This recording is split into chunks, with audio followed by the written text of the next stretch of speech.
ever walked out of the work only for your phone to beep at you and say it's going to take around 20 minutes to get home? Or maybe you're walking downtown, your phone beeps and says, hey, you looking for your car? Because I remember where you parked it. That's because our phones have been following us. Well, after a 15-minute workout, sweat is dripping down my face. My internal body temperature went up a degree a minute, which raises the potential for heat-related illness.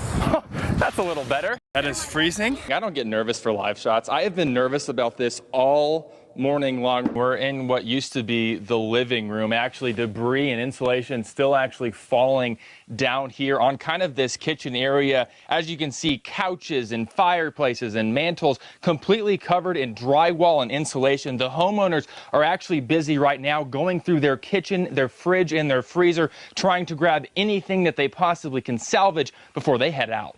Oh, babe, look at that. Oh, wow. I didn't see all that. And that, oh. Mother Nature's wake-up call came early for the Demanskis family. Because if that had fallen in on us, that would have made it so much more difficult to get out. Only by opening the blinds hours later could they see the damage a lightning strike. And that was on the wall. Caused to their home in Ozark. Just sounded like very close. And I just whispered a prayer. I said, Jesus, please keep us safe. And less than a minute, that next one hit our house. And we knew it was time to get up. Dave and Carol believe it was an act of God that kept their bedroom safe. When they walked out into their living room, they saw utter destruction. This used to be their lighting fixture. It used to be on the ceiling, but just like the roof, it was up in flames. We couldn't see real well. It was dark still. Knowing the fire alarms were going off, Yeah, I was like, let's get out of here. Fire crews say flame-retardant insulation saved the home and in many ways salvaged things that can't be replaced. Oh, our grandson's birthday was Tuesday, and there's his birthday present. That's going to be upsetting. And my daughter's Mother's Day gifts were there too. That's okay. That's okay. Just have some cleaning up to do, and I'm sure life will be fine again. It'll just take a little while to get this mess cleaned up. Now, Lauren, the family tells me that they will be planning Mother's Day and all these other activities, including the celebration of their grandson's birthday at her daughter's house. This is just a look outside the home. This is a utility box where the internet actually attaches to the home, completely burnt out. This is the plastic part that was thrown off the wall. If you follow it closer here down to the ground, though, it actually completely blew out some grass here and burnt the part of the grass. And Elisa, when we're talking lightning danger and severe weather, if this doesn't convince you that lightning's dangerous, I'm not sure what does. Muhammad, he was the best. In a dimly lit dungeon, the greatest overlooks time outside his own.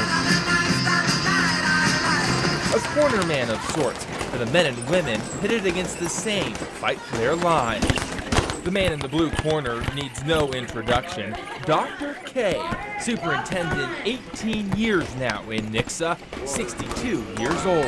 Everything's text or printing or some crazy blend of the two. It's the darndest thing. Stephen Kleinsmith writes his name not for fame, but so that Parkinson's knows who's punching. A 13-year diagnosis has been long enough. You come down here and you kick the pants off of it, and it slows it down, and in some cases may even stabilize it. And I feel very blessed. At times I feel it's stabilizing and holding it in its place. Rocksteady Boxing operates out of Body Smith in downtown Springfield. The class has been offered for 2 years. She pushes you. The circuit-based program focuses on balance, coordination, and stability. There's more into it than just we're going to come down and box. Striking stark contrast with everything the crippling disease drains away. It's the best medicine I've ever taken for Parkinson's, bar none. 6 weeks I was rocking and rolling with the best of them. Good. Owner. Left hand. You're son of the promise. I love hearing that. Provides the punchline. 1-1-1. But she also provides the passion. They may not be feeling well. They may not want to. A lot of times they say, I didn't want to come tonight, but I know I'm going to feel better. Every individual in this class Good job. has been diagnosed with PD. It's the second 30 seconds, it kills you. This boxer There you go, Big Jim. is perhaps the undisputed champ. Good job. 87-year-old I wish I was 20 years younger, but I'm about 40 old. James Morris. I've been all right at 65. If I look like that good, 87, I'll be A lucky man. He entered the ring 3 years ago. I lost my brother from it, and that scared the hell out of me. And is determined to fight till the end. I've noticed that I haven't gotten any worse. That's all I'm trying to do, to keep it where it is. People ask me if I'm depressed. Hell no, I'm not depressed. I've had the greatest life in the world, and if it don't get any worse than this with Parkinson's. He'll be all I right. look like you at 87. Because in the words of his ever-present corner man, you don't count the days, you make the days count.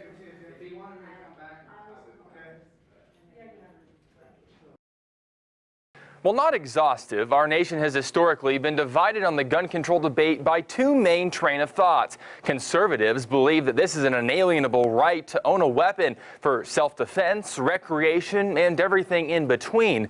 They believe the Constitution protects this freedom the same way it does for speaking your mind or going to church. On the contrary, liberals feel that owning a weapon should be more of a privilege and that regulating guns doesn't infringe on democracy. This divisive landscape has been barren in many regards, with not much mutual ground to agree on. Some, however, have found a plateau, a consensual conclusion that there are just some individuals that should not have access to a weapon.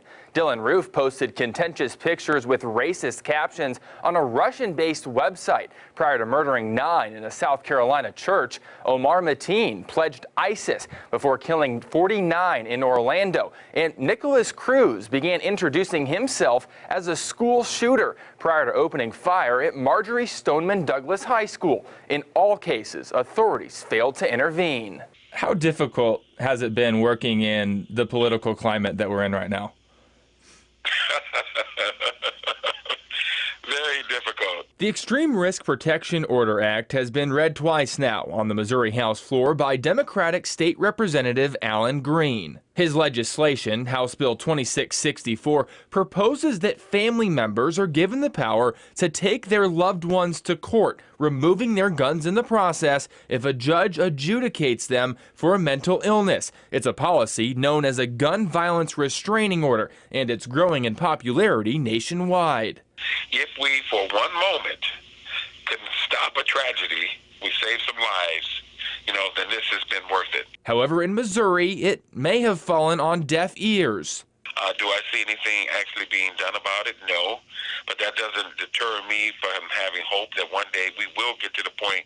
With all the stuff that's going on right now, nobody wants to touch a gun bill at all. Republican State Rep Donna Lichtenegger is a lifelong NRA member and represents Cape Girardeau. She sponsors a bill, now passed through committee, that gives a judge the capability of removing a weapon from an individual in the middle of domestic violence. However, in her eyes, that's far from gun regulation. I guess going back to the original point, this isn't a gun problem.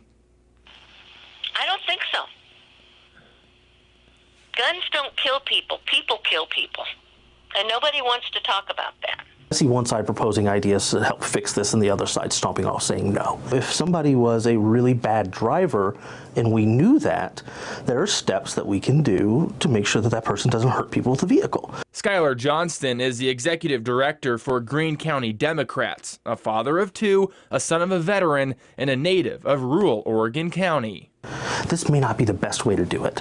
And if a in-depth debate where both sides have their time to vocalize their issues, if after that it comes out that this might not be the best way, I'm fine with that. My problem is when the other side puts their fingers in their ears and says, no, no, no, no, no, no, no, like a petulant child. Despite heated debate regulating the sale and distribution of firearms based on an individual's mental capacity or unlawful action is not a foreign concept. The Bureau of Alcohol, Tobacco, Firearms, and Explosives, or ATF, outlines these restrictions in Form 4473. If you've bought a gun legally over the counter, it's likely you filled this out. Question 11F explicitly asks the buyer if they've been adjudicated as a mental defective. Answering yes would disqualify them from the purchase. Despite differing viewpoints, all legislators I talked with agree on one thing. A single bill will not stop violence in this country. It starts with speaking up and taking action, regardless of whether or not a restraining order is in place. Did he just ask you out and the rest was history? Yeah, I guess you're right. 60 years, boy. There's a few things you should know about this nearly 80-year-old mother of 5 from Kirbyville. The first I wish you could meet her. is that her real name is Della Andella, but she prefers to go by Lois, and trust me, she's adamant about that. He'd been that picky all his life. The second is that God and family mean everything. She makes dinner after church for everyone, but it's a task that's becoming more difficult with each passing week. For the last 2 months, she's been scheduled for an operation. And I just never really thought of myself as going in for heart surgery. I've had so many others, but heart surgery? 27 years of smoking up until 1982, and a 2004 diagnosis of COPD finally caught up with her. It was my generation to do stuff like that. And they didn't tell us, you know, how you're going to end up. Doctors recommended operating on her heart after she was hospitalized twice in 2017. She lives with a constant shortness of breath and a severe lack of energy. But they say that after I have this heart surgery, that I will be a new woman. So I'm expecting to be a bionic woman. We've been known to bring new procedures time and time again, and we expect to keep doing that. Dr. Robert Merritt is a cardiologist at Mercy in Springfield. His team has implanted nearly 400 new heart valves since 2012 through a procedure called transcatheter aortic valve replacement, or TAVR for short. It's designed for moderate to high-risk patients like Lois that wouldn't survive open heart surgery. She went under the knife on February 20th, and I was allowed in the operating room. We'll pinch right here.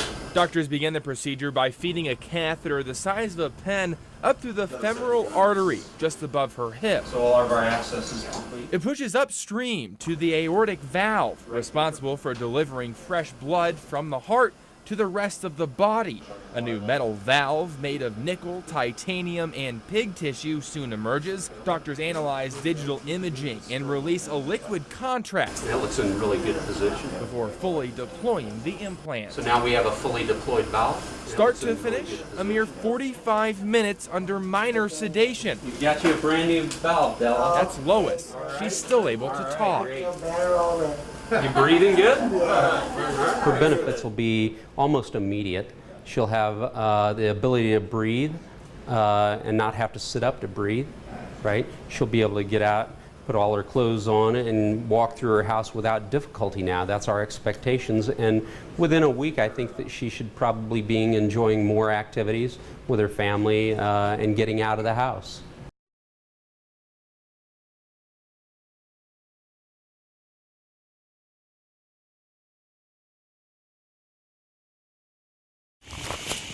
There's a big world out there. I need to see what it's like. When Hal Russell invites you to his home for coffee, not that we were poor, we thought we were rich. You'll take the dirt road. We didn't have a bathroom in our house. To the gravel one. We were real country folks. To the driveway. I make pottery. Symbolic. And this is my little pottery shop. Of his favorite pastime. You lose feeling in your fingers and hands. His wife, Linda, laughs at his ever-growing collection. To me, this is a lot of fun. They line the walls. Everything from dragonflies to more... I get a lot of requests for this kind of thing. Exotic designs. You name it, I can probably draw it and make it. At least when the brew finishes, choices are plentiful. Yeah.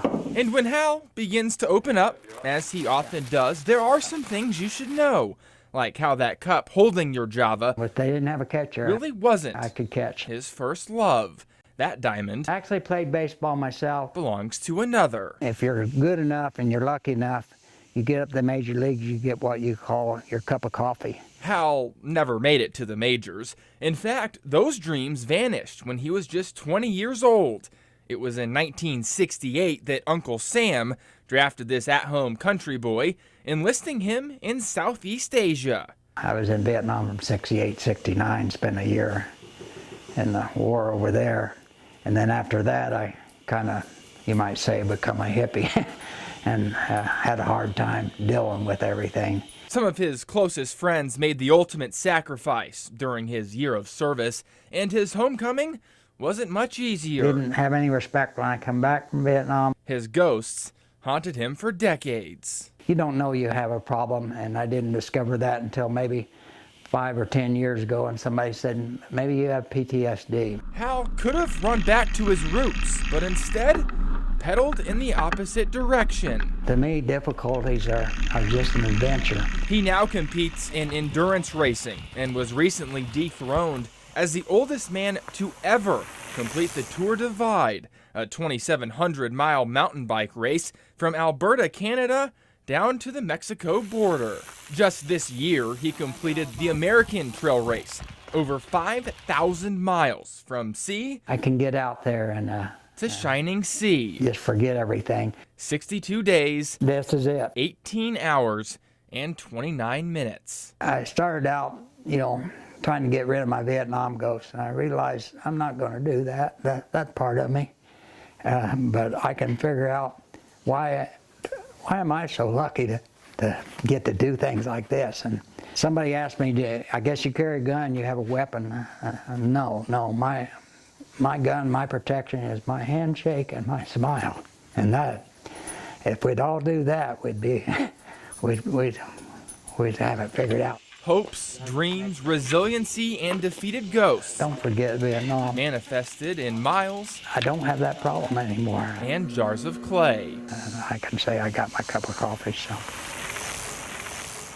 In Osceola, a smile and a handshake still works. With cup in hand, Daniel Shedd, Color 10 News, Ozarks First.